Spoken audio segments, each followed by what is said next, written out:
Welcome back to the Win with Dice podcast, a podcast featuring members of the Win with Dice team. I'm Calvin, and I'm joined here by Ramon. Hey guys, it's the Win with Dice podcast all about tabletop RPGs, running them, playing them. Calvin and I can share stories about all the games that we run in and play in and all that kind of stuff, so you can see the other side of the screen as being a little bit easier and a little bit more approachable. We take a real casual approach to this podcast as well as playing our games. So yeah, hope you enjoy the show and hope you learn something. Yeah. We want to take a chill approach to GMing and hopefully inspire you guys to give it a go yourselves. I do have a Pathfinder 2E game I want to talk about today, which had some interesting combat. I did something really interesting with the map, and I do want to give a shout out to the person I got the map from. So while I go, try to remember where that page is. Why don't we start off with the most important part of the show, the Win with Dice Weekly GM Tip of the Week. Yes, the Win with Dice Weekly Gym Tip of the Week, brought to you by Ramon. Let me sit here while I try and remember my sources. I just watched this video today because I'm good at stealing. Yes, okay. I was trying to find the YouTube channel there. So, okay, I just watched a video today. I'll get Calvin to link it below. Yep. It's by the Masters of Dungeon, and it's a pretty cool YouTube channel. And they were talking about general stores in your D&D game, and I started to think about like the idea of shops and all that stuff in your your RPG game, right? The idea of like what is actually a general store for, and like how was it actually run like back in the pseudo medieval time days, right? And it's like the idea of like the general store is really there to serve the town that you're trying to travel in, and like the size of the general store could be a good indication of like how prosperous the town is, how many people live there, like on all the stuff in there too. Like they have stuff that people can use, and like, stuff that like isn't manufactured. Like general store, typically they don't manufacture anything, or like, they get most of their products from like merchants. So like, you can add like a traveling merchant, and like maybe you meet a traveling merchant on the road, and then you go to the town later, and the thing that you actually sold them is in the general store. You could actually just go and buy it back if you wanted to. Oh, that kind of cool stuff. Yeah. So think about your stores in your game, and think about like what realistically they would have in their wares, right? Like what you want. I find that like a lot of like the fantasy tabletop RPGs, like after a certain level, you like all the mundane stuff just goes out the window because you could fly and teleport and shoot lightning bolts, and hunting is nothing when you could shoot a fireball and be like, oh cool, the deer's dead. Right. I think like those kind of smaller stores and going into those kind of like smaller towns is a really cool place to role play on those lower levels, and get to know like the townsfolk and the actual people you're trying to save, the big bad, try to save from the big bad, you know what I mean? Like Yeah. It definitely helps you to like make those spaces feel more individual if you kind of add some flavor to what's actually available there. I feel like a lot of systems, they just kind of have like they assume the players know what they want, and then it's just like a matter of, is this town high enough level to have that thing? I kind of wish there was an easier way to have like a shop inventory before you go in, other than having to prepare every shop inventory in your game. Yeah. Well, I mean, you could just have like a list of general things. I think it's like, it's mostly just like, adjusting on the fly, but you could spend some time, like an hour, like making a catalog list of every general store probably will have one of these things, you know what I mean? And then like you can pick and choose once the players actually get to the town. But, personally in my game, like I typically just like, if you want something that's like general wares, like the general store will have it, because normally it's like anytime I have just like a party that just wants to shop or whatever, it's always like, let me get the magic items, let me go to the blacksmith. But like I think rarely people really think about like candles or like chalk or like rope or like that kind of like survival stuff. Yeah. That's definitely something that came up in my recent game, so maybe we'll get into that a bit. Okay, cool. Yeah, there you go. That's your tip of the week, folks. Think about your general store. It's general because like the people immediately in the area need to use it. So don't be putting like a +1 sword in there. Yeah, put that at the blacksmith. Yeah, put that at the blacksmith. It's like his only +1 sword because like, yo, how did he even make it? He just hits iron. Like, He hit it real good one day. one day. That crit. All right, well, let's hop into this recap of the last session of the Crown of Dragons game. As we speak about this, I'm looking at the PS Vita case for Dragon's Crown on my desk. Completely unrelated to this game, of course. But Of course. Hopping back into this adventure, our party of heroes, the Icy Pigeons, is what they purposely chose to call themselves. Icy pigeons, the heroes we deserve. Yeah, I don't know if that's a good or a bad thing. But when last we left them, they had faced off against the forces of the Night Matriarch, this powerful entity that resides within the nightmare realm of the Dream Plane. They took down a whole bunch of people from the Coven, although some of them managed to survive. One escaped, and one was sort of their ally, who met them and suggested that the person who escaped might be able to bring the other hags back. They weren't sure how exactly, but it was enough of a possibility that they were like worried about it. So they gave the party the, direction that we should probably deal with that. But they were also in the middle of dealing with the effects of this battle, including the endless nightmares that continue to plague them. This effect being one that can either make people fatigued or make them unconscious for an entire day. Yeah, that sounds super inconvenient. It really is. It is super hard. Definitely an inconvenience. There's no, usually when conditions like this exist, there's a written end to them, but there isn't one here, which I guess makes sense because it is an endless nightmare.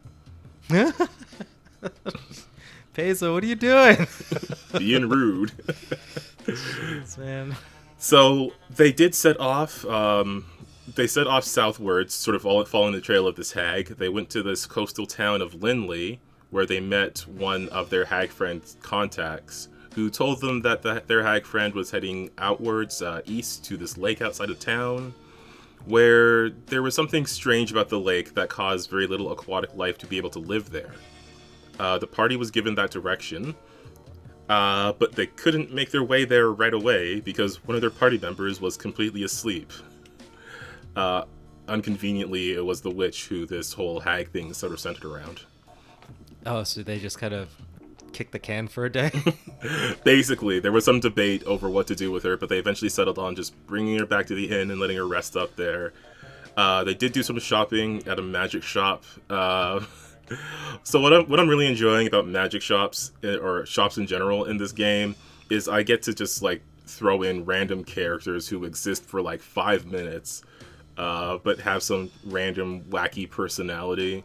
So here they met an elf who I guess sounded like Sean Connery, and I don't know why I went there. I was just looking for something, and that's what I hit. And his shop was a bit run down, but inside was very well organized. So they're looking for a potion of resisting electricity because they know they're dealing with a storm hag. And, all his potions of resistance are organized in different shelves and different levels and things like that. He put the potion in a nice bag as they finish up the shopping. And then, they just kind of try to prepare for this battle with the hag. Trying to study and figure out what is so weird about this lake. They suspected they were able to figure out it's something magical, not natural, but not enough to know exactly the specifics of it. Yeah, I'm gonna pause you for a second because we just talked about stores and making stores feel like stores. How big is this town, and why is there a magic shop? To be fair, it is a fairly large town. It's not a city size. I'd have to look at my map again to remember specifically how big it is. But it's fairly large town. It's on the coast. It's got a lot of boat travel there. Oh, okay. So it's more because I was the general magic shop inside like the small town in the middle of nowhere. And I was like, how's this man making money? Okay, so looking at it, I did tag it as a city. It's one of the cities along the coast. There's some smaller towns nearby. They did leave a village. So yeah, this is the sort of thing where like, well, maybe it's something I need to be more conscious of in the future. I feel like probably somewhere else might not have as many higher level potions. But like this city would probably have some of them available. To be fair, they were getting the lower level one. Yeah. But yeah. Yeah. Yeah, well, sorry, I didn't mean to like check your math. Oh no! If there's anything that I appreciate, it's someone checking my math. Yeah, I do say that like if you are gonna have something exotic in your games, it's Secret Sip number 2. Put it at the coast and put it in a big coastal city. Just because that means there's a lot of trade. That means whatever components need to go in to make this super special, awesome item, like they can just get it via ship or whatever, right? Mm-hmm. Like it's way more likely for something weird to show up in like a coastal city than like some mountain town somewhere, right?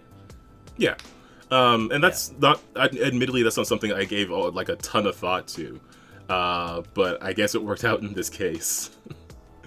Yeah, shop inventories are something that I've always wanted to put more effort into. I never know what to do with them other than like trying to find a good random shop inventory generator. That's true. You could just like, I don't know, do it for a while, make a whole bunch of them and just be like, all right, this is the shop and this is what it has. Just make a bunch of just make an Excel file, which is a bunch of tabs with like there's just like shop 1, 2, 3 or whatever. But as soon as they get a name, you put the name in for the sheet. That is too hard. I think maybe I should do it in regions because my world map is separated by regions. Maybe each region has a thing. That's true. Or maybe you could have like a merchant's guild. Just like you want something, we'll get it to you in a couple months. You just come back here, and they'll work out the logistics and do like the cart trade route that runs across your land. They'll deliver it to you with their Prime service. Yeah, you like hold this badge or whatever and it tracks your location. Yeah, Abadar Prime. It's a little sus. Like, how do they know exactly where you are? It's like this thing listening, like it's constantly listening. Yeah, you have have like a stork or something fly by and just like drop off your package. Oh no, I actually want this now. Sounds pretty good. So yeah, they get some potions, they do some research, and then they rest up. And then the next day comes along, and it's at this point where they have to roll their saves against the Endless Nightmare effect. Fortunately, the fighter who was also plagued by this was able to save and shake it off completely. The witch, who was totally unconscious, was able to be conscious. And with some help from the druid, they wouldn't have to worry about being like stupefied either. They were just fatigued for the whole day. Which is better than what they were before. Can this be cleared by like intervention from a god or something? Like, I mean, rules is written. They didn't put anything there, but I would think, yeah, if you stop somewhere to ask for help from someone who's like a cleric or whatever, I would think that would give you some help trying to shake off this condition. Okay. It's also like I don't know. It's like extremely brutal, so I'm so torn between like just throwing in a narrative way out of it or just sticking to the mechanics of it, because I kind of really like the mechanics of it, but it's really rough. The day when everybody is asleep or something like that. It's like the day when you've gone too far, Calvin. I'm not there yet. I will be soon, probably, knowing me. I've been really trying to test the party's limits in combat, like seeing what they're good at and what they can handle. I feel like I'm getting a better sense of it, but it's also, I mean, everything is a random roll. But anywho, they were able to deal with that condition and they set off. And then the druid, Valzana, had to explain to the witch Talia what was going on during that whole day because she was asleep. Valzana also mentioned that, so previously, when they met up with their hag friend's contact, their hag friend, who's actually a drug dealer in the town, just wanted them to do a quick job for them in exchange for information. The party was able to like intimidate their way out of having to do that, but Valzana was super disappointed about not being able to do the cool drug deal. Damn it. Could have been a gangster for one day. Could have been. So yeah, they set off. They did. Talia's player mentioned listening to the podcast and being reminded that they had a scroll that they didn't identify yet. Oh, nice. Which was fun. After some conversation about how identifying scrolls works, we were able to figure out that it is a scroll of dino form. Whoa! What? You have to be a T-Rex? Damn, man. I mean, for a bit. It's super cool, though. Yeah, it seemed like a pretty cool spell. Yeah, it's like every 5-year-old's dream, just to be a dinosaur. Currently, only the druid can cast it, but yeah, I'll see what they get out of it because it's basically a free spell slot use of that spell. So I don't know. I like throwing things at them to see what they do with it because it could have just been like a fireball or whatever, and there's definitely a bunch of those. But I don't know. I feel like the party will come up with some interesting way to use this. I think that's pretty cool too. I mean, giving like spellcasters the ability to just not use up their resources, give them like extra ammo, you know, for the pinch. I as the avid spellcaster player, most times when I play games, it's like really nice when a cool scroll or a staff, something just falls into my hands, and all of those, you know, thick melee bros are just like, hey, you can have this, nerd. And I'm like, yeah, hey, look, I got this. Like, oh yeah, I got this cool sword, I got this cool bow, and I got this cool piece of paper. Nice. It says nuke on it. Yeah, be careful where you use that. Yeah. So yeah, they headed off from there, and they found their hag friend Myrtle's campsite, where it seemed like she had been resting up before heading to the lake, but it looked like she had been... it was hard to tell exactly what had happened, but it seemed like Myrtle had left, maybe not under her own power, and was heading towards this lake where the other hag, Saphir, was set up. So they got there. There was a bit of fumbling with stealth, which was somewhat helped with some assistance. The bard Randy kind of fumbled on a stealth check. The fighter Edgar tried to help him out by pulling him like behind the tree that they were taking cover behind. Valzana tried to do like a squirrel impression to make it seem like it was just a bunch of squirrels and got like a natural 20 on that. So it's like, wow, the squirrels are really loud today. yeah, it's really squirrely out there today. But in the end, Edgar stepped out, having this conversation with the hag Saphir as he approached. And Saphir is like maximum wacky hag energy. So she recognized him, and she was like, yeah, no, I'll get back to killing you later. I just gotta bring my sisters back first.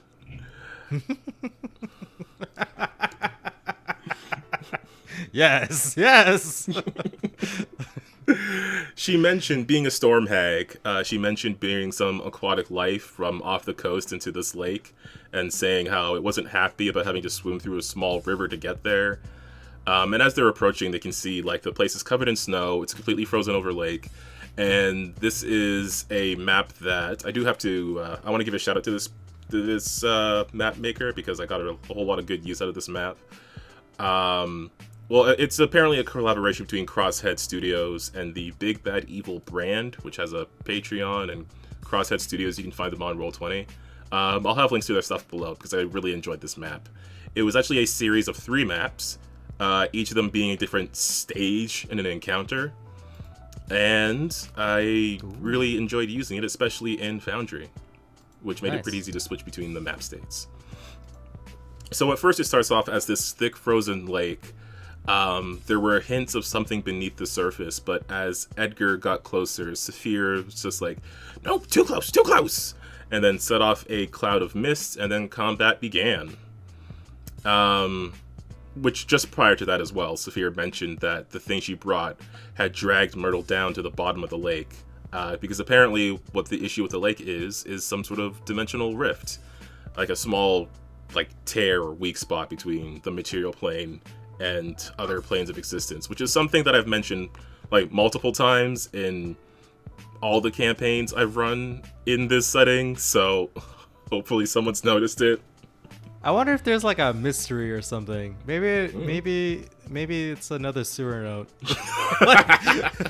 To the sewer dimension. It's just full of notes. So yeah, combat ensued, as it tends to do. So yeah, the Bard, Randy approaches, just getting his defenses ready, inspiring defense. Talia does much the same with her shield spell. While on the ice, I was having people roll either a reflex or fortitude save with a fairly high DC. Not like impossibly high, but like easy to miss. But they do have the option of either fortitude or reflex to either like save themselves from falling or just get a really good stance. So Edgar unfortunately slipped, but was able to get up and take out his sword. Valzana, so this was interesting, and I was trying to figure out how it would work, because she wanted to use Burning Hands to carve a hole in the ice, send her Shocker Lizard Steven in, and try to shock the water in the lake, and I couldn't, like, justify it, like, shocking the entire lake. I felt like that would be 2 hacks. Wait, why would she try to shock the entire lake? Because they knew there was something, like, underneath there, that creature that Saphir talked about. So I guess her plan was, like, yeah, just drop, like, some electrical spark in this massive body of water and it'll shock everything that's in there. Which is cool, but, like, I don't, that doesn't seem right.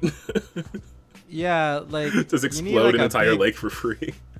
Yeah, you would need more electricity. Like, the more power you could put into it, the further it'll go, right? Like, if you toss, like, a battery into some water, it's not going to just be like, everyone's dead now. It was a cool idea, though. Also, her Shocker Lizard, which she got in the first session of the game, it started off as this small creature. Then even as we moved to different, like, systems, it went from small to medium, and now it is large. Nice, exactly. Which is terrifying for me. So yeah, so he went into the water, and then just the hag was trying to attack. She was missing because, like, while in the mist, the creature is also concealed to her, so not doing super well on the attacks back and forth. There was because we had to, like, also deal with, like, concealment in the mist, which is just, like, before you hit someone, you have to roll a DC 5 flat check, which sounds pretty easy, but unfortunately it did ruin a critical hit from the fighter Edgar, which I was pretty happy about. Just hit some hag-shaped mist. Yeah, right? Do, like, 35, 40 damage to that chunk of mist. Take that, Edgar. You ruined the day that you became a fighter. Man, fighters and barbs, just dangerous, deadly. I love them. You just immobilize them, or just put them up somewhere, or you just be up somewhere and they can't do anything to you. Yeah, I need more flying enemies. That's my problem. You just be like, neener, you can't hit me with your stick. Well, maybe there will be some flying enemies in the future. But at that point, the Bard was able to land a hit with a Sonic spell. And as that was happening, Talia, who was sort of on the edge of the lake moving forward a bit, she did fall prone, but as she stood, she was able to see exactly where the creature below the surface was. So that was something that she was able to reveal, so people knew what to look out for. Edgar did land a hit on Saphir, as Steven moved in closer, and then we got to a point. So what I wanted to do was have sort of, like, not so much layer actions as you would see in 5th edition, but just, like, events that occur after a set number of rounds. One happening pretty soon, and then the other being based more on, like, what happens with a certain enemy. Mm-hmm. So at this point, and this is again to do with, like, the map that I had used, I changed the image from the frozen over lake to, like, the lake was starting to break, and instead of being one large sheet of ice, it was, like, multiple small pieces sort of surrounded in this space in the middle. So after that happened, the people who were on that space, as I changed over the map, I had them roll, like, reflex saves to try to grab onto the nearest, like, chunk instead of falling into the water. Mm-hmm. So overall, the Bard was able to make it. The fighter, unfortunately, did fall in. Druid and the Witch, being casters, were far enough back that they didn't have to worry about it. Because, casters. Yeah. And as that happened, a creature came forth from the water, a Breakdee. Like this massive dinosaur-like creature that has almost wing-like fins with claws all lined all over them. Ooh, nice. It was pretty sweet, and I really wanted to get use out of its Swallow Whole ability, and I was really struggling to do that. I never get to use Swallow Whole. It's because of the fighter. He's too strong. I just want to swallow someone. So that came out, and the party was now dealing with combat from 2 entities, as they're throwing spells all over both of them. Sonic attacks, Phantasmal Killer, just because the occult spells get really cool names. Edgar was able to climb back on top of the ice and dealt the final blow to Saphir, which helped delay a certain countdown that I had going on.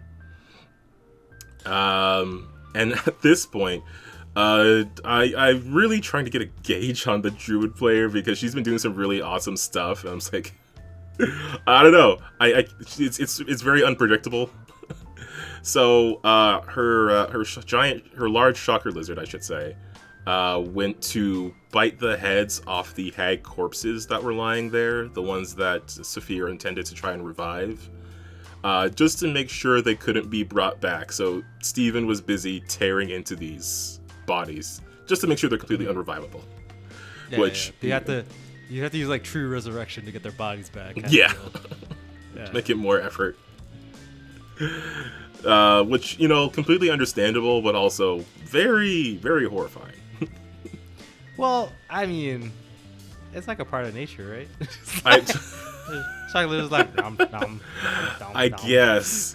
I think they should probably consider, now that Steven is large, whether it's a good thing. He's got a taste for humanoid flesh. That's true. That's true. So yeah, the Breakdee was able to grab the fighter, but couldn't get. It wasn't able to swallow him.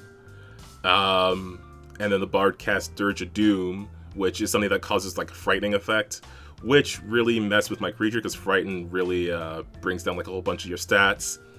And then we got to Talia summoning another Fae, which we've mentioned a few times before.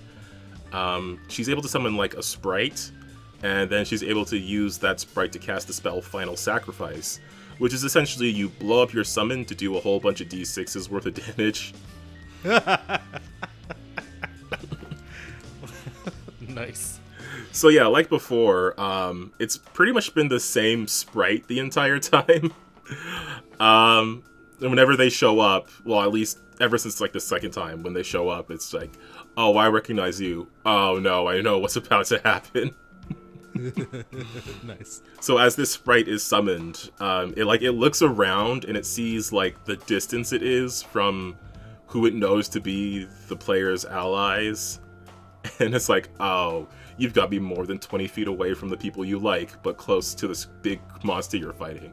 I know what's about to happen. Nice. So yeah, while Steven was busy eating the other hag, the creature finally managed to swallow Edgar the fighter. I was very happy about it because I didn't think they were long for this world. And then at that point, they started to move towards the Bard, who was the only other one who was like close there, because they had to get in close a bit to cast haste on the fighter. Also, hasted fighter, really, really a dangerous combo. Yep. It's a pretty tough thing to deal with. Fighters, man, they're like you know what we need to make strong. You need to buff fighters. Pathfinder 2 is like, here you go, boss. Crit every day, every turn. Crit. Basically, every time I try to hit this guy. Yeah, you try to attack me. No, I crit you. Like, wrecked, man. So, yeah, it was heading towards the Bard, but he was able to create like this phantasmal crowd, this ghostly crowd rather, that distracted the creature and pulled it away. It managed to fail its perception saves for like a whole turn. So That was like really clutch. That I just got distracted for a whole turn. I wasn't able to attack anyone else for a bit. And then the Fae exploded for the third time. I don't know what they're gonna do with that creature at this point. I just really like the thread that this is going on, and this is one of those things that I just like reacting to, because I mean, like, it has its own life going on, but it keeps getting brought into this plane to explode. It just inconveniences it. You should have it just like dress up. Like one time it's like going on a date, but then it just like he's at a restaurant and he just brings the chair and everything. Like, he has like his like he was about to kiss somebody. It's like, oh no. Yeah, that'd be so good. Because it's like sort of He's like he's taking a shower and he comes in his bathrobe. It's sort of like, it's kind of like what I imagine happens to your character Solrona in the Lost Mind of Tim Delver game, where you're like randomly being summoned. I'm kind of picturing like that's what this guy's life is like, because he shows up in like his armor, his helmet, his shield, and sword, ready to go for a fight, and then it's like, oh, it's you again. So he doesn't even get to do anything. He just blows up. Which I love as well, but yeah, so I don't know. We'll see where that goes. So at that point, Edgar was able to like finally escape from the creature and land a blow on it in the same turn. Pretty badass. But at that moment, and this is where I switched the map again, tentacles burst forth from the surface of the water. It seems that whatever Saphir was doing, killing her may have delayed it, but she still managed to pull that rift open just a bit wide enough for something from some other plane to start trying to fight its way through. Oh no. So these tentacles came out, they were grabbing and swinging at people, trying to pull them in. The fighter moved to hold it off while everybody in range had to like move out of the way, get away from the lake, because the fighter is super brave, as he should be.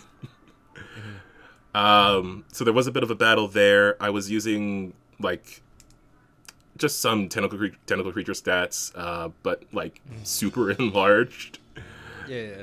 So yeah, it's swinging at them. It's trying to get some hits in. The party was able to survive the encounter. They got off the lake, and then after a period of time, the tentacles retracted, and some of them got cut off as the portal sort of closed back. The Druid took some time to burn Saphira's body because she is very serious about not wanting those hags to come back, apparently. She's like, not taking any chances. Nope. So it seems they've dealt with most of the hags, but their one friend Myrtle, all they found of her was her hat and a pipe that she was constantly smoking. Seems that Myrtle's been dragged down somewhere else, and they know not yet where. Oh no, Myrtle. You're gonna turn good. No, maybe. Yeah, Talia was worried about Myrtle, but overall fine with what they did to the rest of the hags. And yeah, Valsana also collected the ashes of Saphira's body after burning it. The other two were kind of like pulled to the bottom of the lake after all this disruption from the tentacles. But they were also like half chewed up, so. Yeah. And afterwards, yeah, they just kind of headed back to town to rest up. They did go looking for some supplies. They did want climbing supplies for whatever reason. Fortunately, there was a store that sold oddities, including crampons, which is a word that I learned, which is like those, I think it's like those climbing things you put on your feet. Oh, okay. They also got some 10-foot poles for some classic adventuring. Nice. And yeah, they did some research on the next step of their adventure. So the reason, or one of the reasons they were in this area, is because they are now extremely close to actually getting the second Orb of Dragonkind. Oh.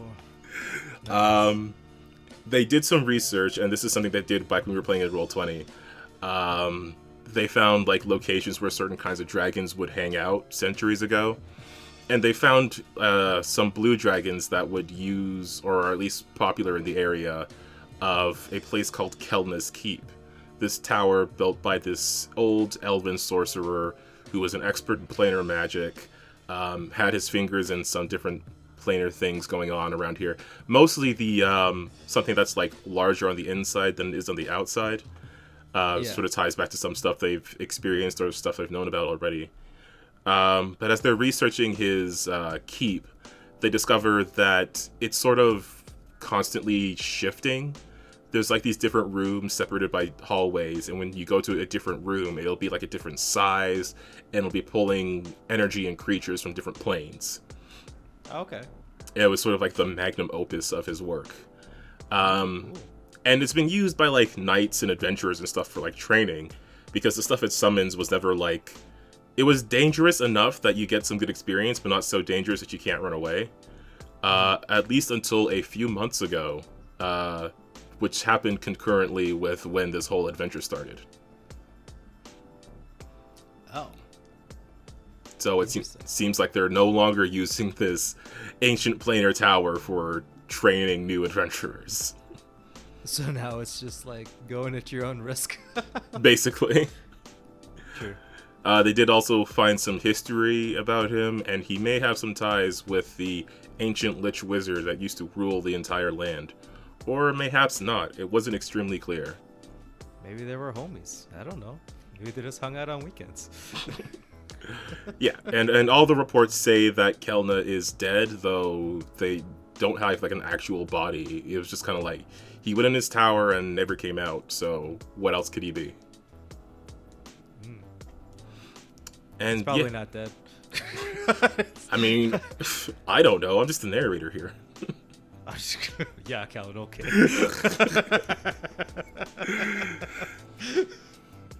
So yeah, they rested up. I did have to specifically know how many days they were sleeping because I have my stupid calendar to take care of. And yeah, we basically ended the session there. I did mention that if they wanted some specific items, because we were sort of ending there, if they wanted to give me like a list of things, we could figure out what's available in the town. Talia might have to go to like a cleric or something for the nightmares that are ongoing. But yeah, they're prepared to, and now I have to prepare, because I have most of this, again, like, there's, like, I have a lot of things vaguely prepped, and the Dragon Crown stuff especially is stuff I made, like, ages ago that I look at now and I want to improve.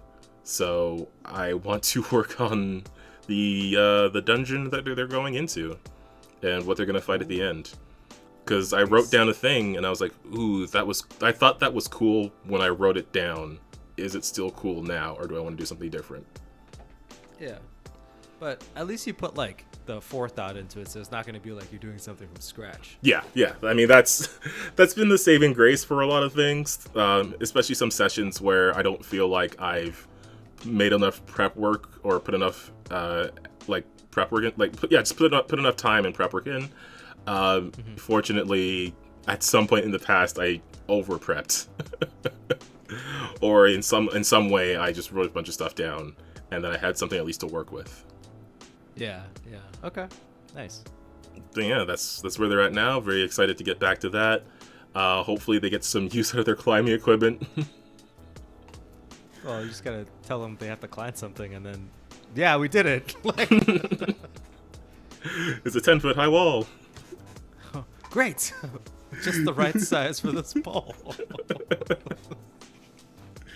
It's like the one piece of wall in the middle of the field. Yes. So good. Yeah, I'm excited to get back to that. I really love playing that game. But, yeah, I don't really have anything else to say about it except for hopefully they get the orb. I mean, I've been wanting to get back on track with those.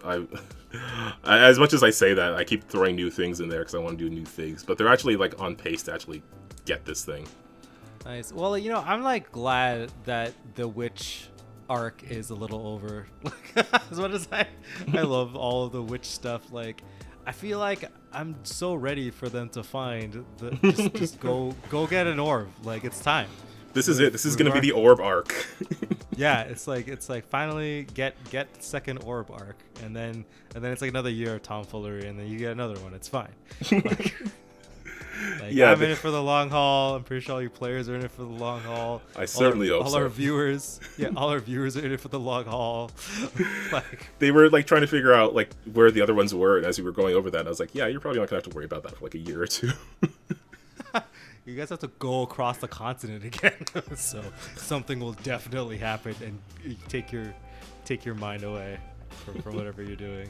I'm so torn between like quickening the pace of the game and like travel. Well, you just let your players decide what they want to engage in, right? I mean, yeah, you could have like a house burning somewhere, and they could just walk by and let the firefighters handle it or something. They don't have to deal with it. But I think it speaks to that, your players are really enjoying the game, so they're like, oh, Calvin's doing a thing, let's go dive right in. Yeah. Like, I'm so like every time we play, I'm like so grateful for that. I'm grateful that they let me do my silly voices and my names that I write but don't read out loud, and then I realize they're nonsensical. I hate that. Even when you auto-generate your name, like, this is good, and you're like, Clevin. Like you read it out and your tongue is sideways somehow. Yeah. Yeah. Yeah. Oh, love that game. Okay, well, let's see what else we can get into. There were some YouTube videos that I had seen in the past week or so that I thought might be interesting topics. One I guess we can talk about because I feel like it applies to me is this one video by the YouTuber Ginny D, which if you guys have not seen, you should really check out her channel. She does like really great, like, I mean, this is another one of those things that like you've probably already seen it. Like, I don't doubt you've already seen it, but she does a lot of great like GM advice, cosplay stuff, like different characters you could put in your games.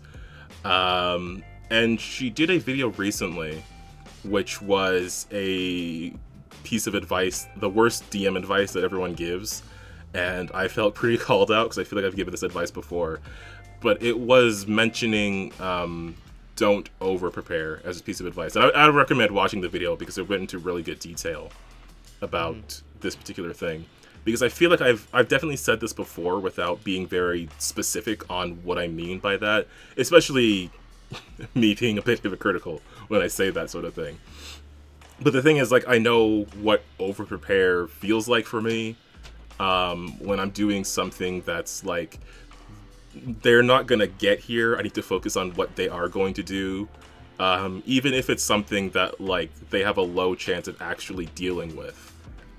If it's something in the immediate future, then I'm probably gonna need it, as opposed to something that's like eons down the line. And I know that's what over preparing is for me. I feel like I probably haven't really made that clear when I've said this, and the video does go into stuff of like, make sure you prepare more flexibly. Wow, really love that word, flexibly. So you can adapt and preparing to your comfort level, which is sort of where I am. Well, that's the thing, right? Like, I pull a lot of inspiration from Jim Murphy. Found him obviously through the internet's favorite GM, Matt Koval. So Jim has the idea of like the concept of the minimalist GM, right? So it's like, you prepare a bunch of stuff like beforehand, like months before you're even playing your campaign or whatever, just little by little, and you keep that stuff like handy. So like in the moment, like you don't have to like pre-plan anything. You can just look in your notes and go find it. It really is just about like organizing it to the point where like you're able to just find the information that you need, right? So it's like, I think like over preparing would be like the day before, right? Trying to plan out like hours and hours of stuff when you don't really need to, because again, the players are only going to take up half the time fighting a battle, maybe go shopping, right? Falling into a trap, like, talking amongst themselves. Like a lot of time is eaten up at the table with just like riffing off of what's going on. Like Right. You don't actually need to prepare like the full-on history of your world or any kind of nonsense like that. Yeah, and I wouldn't call it nonsense, I should say, before I get anybody mad. no, it's total nonsense. I mean, it is made up. So. Yeah, no, definitely that's something that I've like, even the session I just ran, like, because like I said, like I was going over some stuff for the next area they're going to, the Kelness Keep area, and I was like trying to prepare something for that. But as I was doing that, it's like, wait, they're not gonna get here, or if they are, then there's still more stuff going on here before they even get in that I have to worry about, like making sure this is all ready and functioning the way that I want it to. Like, they have to deal with everything else that's going on. They're going to be back in town. There's other things I had thought of that we didn't even get to. So it was like, let me just focus on those things. And this is like, because it's, again, like, I feel like no one's a perfect DM. You're going to be relearning the same lessons over and over. So, but that's sort of where my preparation is I was preparing beyond what I really needed. And again, like, I don't, like, I'm trying to think of that in terms of just like telling people not to over prepare, but just like to prepare what you need and prepare what your party will be able to adapt to, and don't like put yourself in this rigid box where you find yourself guiding the players toward what you have prepared. Not in terms of like, you know, like just playing the game, like in terms of like railroading them on decisions, like overriding what they want to do because you have a specific thing prepared that you want them to go to. Well, I mean, so there's the three things, right? There's like lore to discover, there's NPCs to talk to, and then there's like plot hooks to go do the thing, right? Like to get the adventure going, right? So if before your like next session, just kind of go over those three things and just be like, all right, like what's gonna happen in the session? Figure that out, right? Like, what do you think is gonna happen? Like, you put some notes down about that. You know, if the players are going to discover something or interact with somebody that's important, maybe figure out a little bit of why they're connected to the world, right? Or maybe they're going to talk to an organization. They're going to go talk to the king, or like, you know, why is this motherfucker the king? Like, that stuff that might come into up in the conversation, or like maybe like his general disposition towards stuff, like all that kind of stuff, right? And then it's like, you know, kind of like checking out what NPCs, like maybe you don't have to, you know, think about every single NPC in the town or like the castle or whatever, but generally you're gonna have to be like, okay, there's guards, there's general people who just work in the castle, there's people doing repairs, then there's like all of like the nobility and like, you know, the king's staff and all that kind of nonsense. So like, you know, you're probably gonna interact with at least one person from those groups. So maybe just, I don't know, think of like a cool character for one of those groups for the people to interact with, right? And then like, boom, you're done. I would also mention, like, this is a kind of thing that takes like experience to get used to, I think. Like, you can definitely have something, you can definitely apply some advice or information once you get your first or couple of games under your belt. But I feel like you need more experience to know what prep is for you and what prep like requires for you. Because for me, I know, like, I want to have like certain combat situations planned ahead of time. I want to have like certain places and things planned ahead of time. I know what I'm good at improvising. I feel like I might struggle a bit with dialogue sometimes, but I do like improvising like world building stuff on the fly. So that's something that I feel like I'm comfortable with. So I know like what I need and where I need it. And that's just because I've been running games for a while now. Yeah. I mean, that is true. I do often like personally just like don't really think about stuff. Like, just at the table, I'm like, yeah, this is probably fine because, you know, I fought this monster like back in my day, or like I kind of know what this thing does, or this would be a cool idea because, you know, I skimmed the monster manual like, you know, a couple years ago, and I remember reading this cool thing. I bet it's still there. Like, you know, but as far as like, you know, the advice to new GMs is like, just figure out what the players should be doing, like what the NPCs want the players to be doing, right? Like, and then, you know, give it to an NPC, or like, and then, you know, figure out that path. And if the players don't want to do that thing, then just, it's all good, man. Like, prepare like a side thing, like get a combat. Combats are always like super good at like eating up time. So like if they, you know, swerve, you just put a combat in front of them, and then they chew through that for a couple hours while you're able to like, you know, maybe think, or maybe it takes up the whole session, and then you can have some time to figure out where the next leg is and kind of keep going there. It's always just like a constant battle with the players. Yeah, you're constantly laying out track in front of that train. I mean, like, additionally, like if you... Oh, sorry, go ahead. No, go for it. Like, like, you know where you're trying to go, but you don't really know where the track's route is, right? You're going to get there eventually, but you just don't know how long it's going to take, and that's fine. Like, that's totally fine. Like, don't worry about, like, if it takes, like, I don't know, 2 years to get to, like, the first Coronum. Only 2? Yeah. You know, don't worry about that. As long as, like, your players are having fun and you're having fun, then it's all good. Yeah, sorry, I completely lost my train of thought. But I was thinking, like, also when it comes to prep, like, you don't really have to. If you do feel like you've over-prepared, like, you don't have to lose anything, really. You can always just, like, reuse that stuff later, or re-skin it, refit it into something else. Even for creatures, like, that's just numbers, really. Yeah, and, like, honestly, just, like, ask your players what they want to do. Like, what are your players' expectations? Right? Like, I think it's, you don't want to give anything away, but, like, you know, what your players want isn't exactly what they're gonna get, but they're gonna get something pretty close to what they think it's gonna happen, right?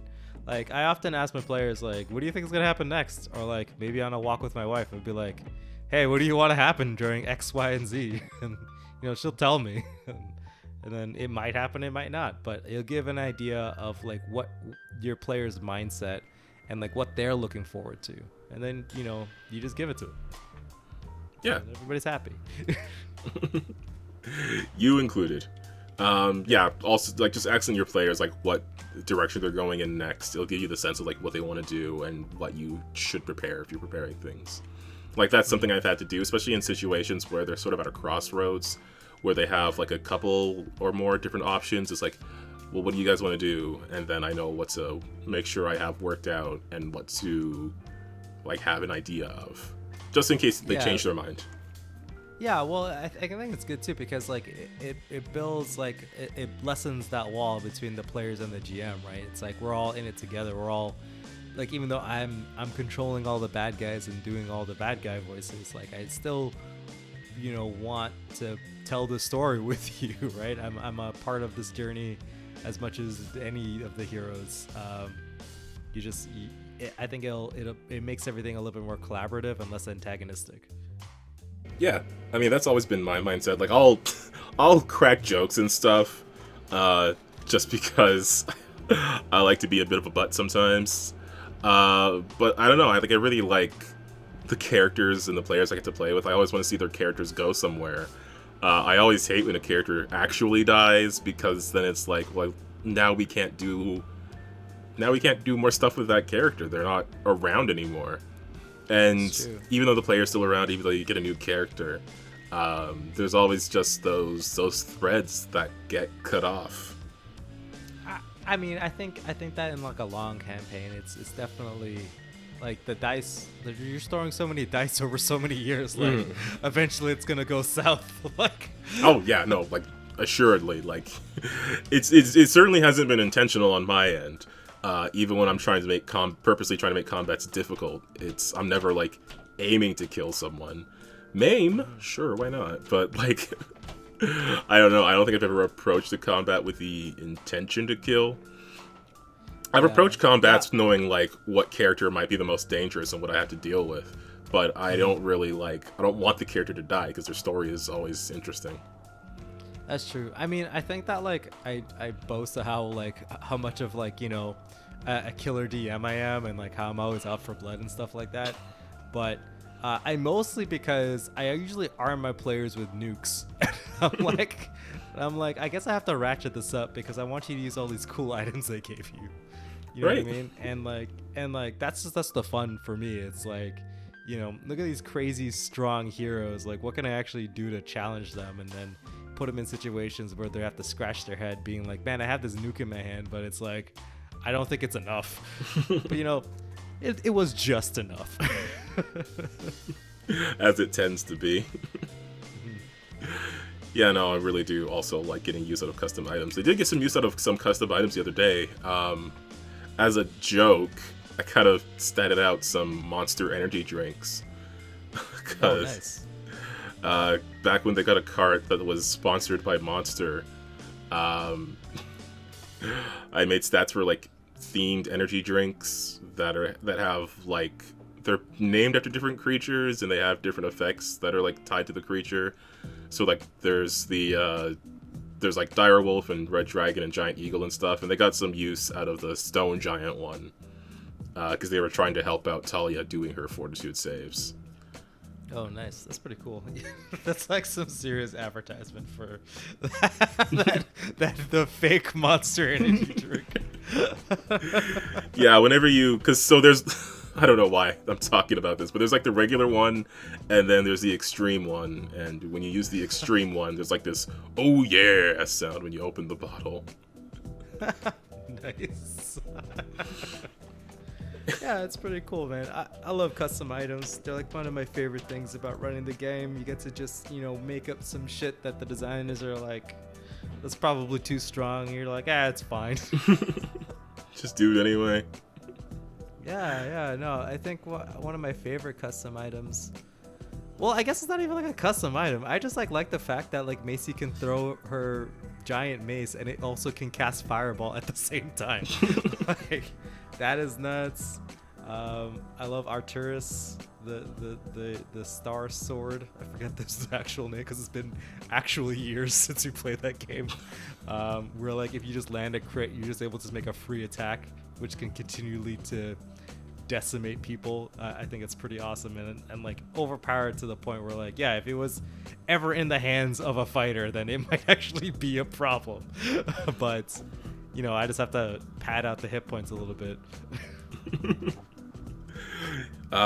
Yeah, I'm just looking at my old notes. I remember the Stabicus. That was pretty fun. Super Secret tip number 3, I should say. If you have like a fighter or something and it's like, cool, here's this +1 sword, and you're like, this is kind of all cool, I guess, but like you want to like give them a better magical weapon, but you don't want to like just give them like a +2 sword. Just give them a +1 sword, but then like give it like on a crit, like it casts like a minor spell or something like that. I think that's like super cool and super fun. And instead of it being like a fire sword that just like is on fire and you stab somebody, but if you stab somebody really cool, you can also like launch a flame, like I don't know, produce flame or something like that on top of it. So it's like, I think it's pretty cool, and it makes like crits even more exciting than they already are. That kind of deal. Okay. There was one more thing I wanted to talk about. I didn't want to go too in depth on the video, perhaps, but there was another video that we did talk about taking 20 like a while ago, like I don't know, time is weird, a year plus ago. And I think we had talked about something similar to this, just in regards to how Paizo is doing currently with the games they have out. And Paizo, if you don't know, has recently released some content for D&D 5th edition. If you don't know, to the audience, I think, because I told you about this just now.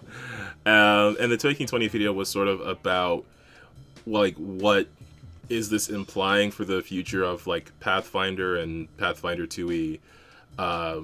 Just sort of comparing, like, audience sizes on platforms like Roll20, seeing that there's still more people maybe playing the 1st edition of Pathfinder than 2nd edition, comparisons to Starfinder as well.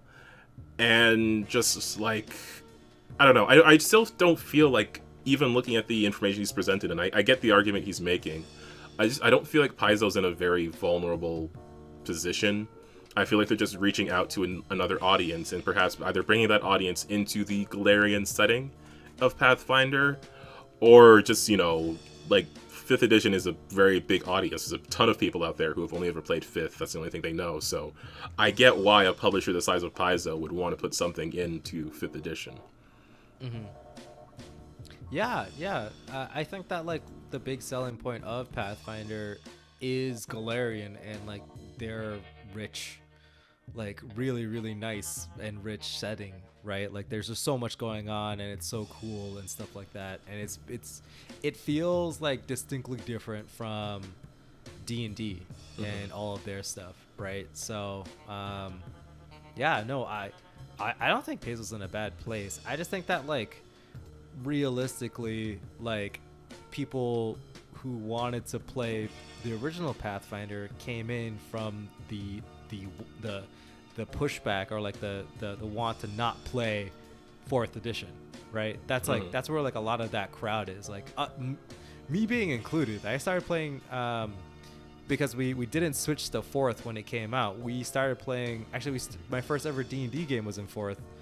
We bounced off of it because of just like the inexperience of the GM, and then another player in the table decided to be the GM, but they wanted to play 3.5, so we just stuck with 3.5, and then we found out what Pathfinder was, and it was like people were making new content for that stuff, so we're like, yeah, let's go and do that. And then we found the adventure paths, and that kind of spiraled off. But like honestly, Paizo's made like D&D content in the past as well, right? Yeah. Like it's not something new. They've done this before, and just if they want to put out D&D content, I think that's fine as well. But even, I think we discussed this a little bit before we started recording the podcast, but it's really easy to actually make 5th edition content into Pathfinder 2, or Pathfinder 2 content into 5th edition. Right? It's still Fantasyland. A goblin's a goblin. You know what I mean? You could even just pull stuff straight from the other monster manual as you're reading through the book and stuff like that. So, I think that like the writers and the game designers like on like the Pathfinder team are really good, but you're never really beholden to just using the Pathfinder system to run any of those adventures. Like you can just use whatever. Same with the D&D stuff. Like you could just take a D&D adventure and just be like, oh cool, let's run it in Pathfinder. Yeah. I think as long as your game has like the Fantasyland bits, you can run any adventure from any Fantasyland setting into any system you want. Yeah, I mean that's something we've seen with Tim's game. He did take like a 5th edition adventure and is running it in Pathfinder 2e. I'm also looking at things like, because recently, I want to say, time is weird, so this might have happened a year ago. But there was Green Ronin has a game by the name of Blue Rose that they recently released like a 5th edition version of. I think it was this year. I'm gonna say maybe, and hope no one calls me out. And I don't really see that as like a sign of, I just see that as a sign of like trying to reach out to that audience. I don't really see it as a sign of like an issue within the business itself. And I don't know, that might not be the exact argument that's being made in the video. I'll link it below so you can just check it out and gauge for yourself what's being really said here. But even looking at like the Roll20 numbers, like I still don't know if I see that as an accurate comparison. I wish I could have the Foundry numbers, but those aren't as accessible. I have tried to look at things like, because with Foundry you have to like download the system you use. So I tried to look at things like the GitHub numbers and comments and stuff like that, and like interactions on Reddit for the different systems, and I feel like they're in a good enough range to be comparable. But I don't know. I don't get the sense that like Pathfinder is struggling, especially with Foundry and Fantasy Grounds in play. Yeah, and then it's like, what is struggling? I think it's just like those people who are playing, like the people who are playing Pathfinder, like they're playing it because they want to play Pathfinder. I think that's the thing. It's like, it's not like they're new to tabletop RPGs. If they're new to tabletop RPGs, they're playing Dungeons and Dragons, right? So like, it's basically over time. If somebody has been only playing Dungeons and Dragons and they want to play another game, then the next logical jump might be like, hey, let me check out this Pathfinder thing because it's like both Fantasyland or whatever. Or they might play another tabletop RPG like on the side, right? I think that like as far as like the space where these two ideas can exist, I think they can like totally exist side by side and like be prosperous. Yeah. I think I haven't really seen anything that makes me think Paizo was doing this because not enough people are playing Pathfinder. I think Paizo is doing this so they can get people who are playing 5e into their writing and into their setting. Yeah, and like I don't know, just you could make anything for 5th edition. Like it's just kind of the thing, and they're the same company now, right? So, like, Why not? Like, we finally have access to beholders. Like, let me write about beholders. Wait, what do you mean it's the same company? Oh, sorry. Just, am I wrong?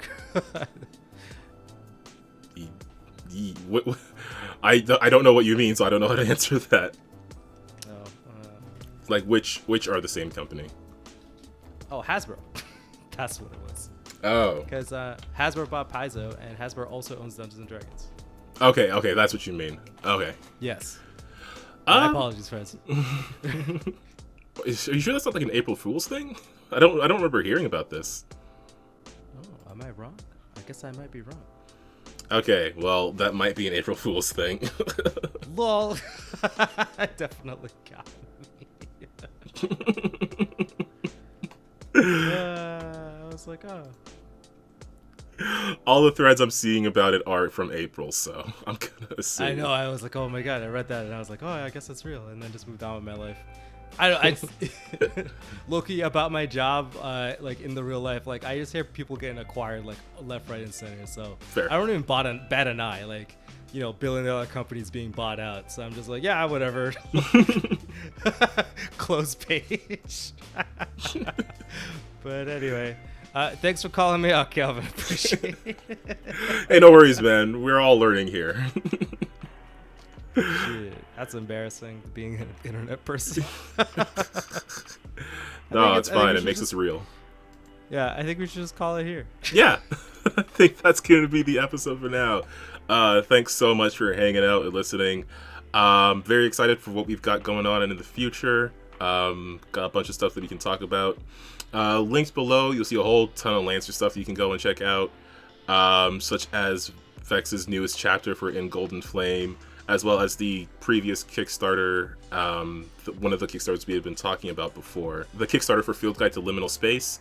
While the Kickstarter is over, you can go there to check that out for like updates and things like that, as well as everybody we've talked to about Lancer. We've got links for all their stuff below.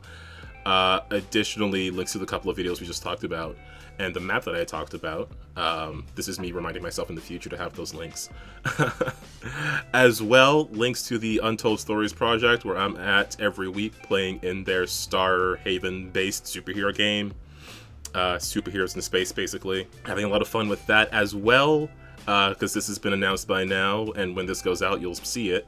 On May the 4th, they're running a Star Wars game that I will be a part of. A week after that will be the second part of my Lancer game on there, and they've got some more one-shots coming up this month and in the future, so be sure to keep an eye on their socials to know when all of that is going on. I'm very excited for everything that I will be either watching or be a part of. Nice. But I think that's going to be our episode for now. We did cover a whole lot of stuff today, and I'm really excited for whatever we get to cover next, and hopefully we get to bring some people back on here. I gotta actually like do some legwork and talk to people. I gotta be an extrovert for a bit. Yeah. All right, folks. Well, you know what to do. You just keep on winning with dice. And I stole the outro. No. Well, I guess this is where I say bye then. All right, folks. Keep on winning with dice. We'll see you next week. Okay, bye.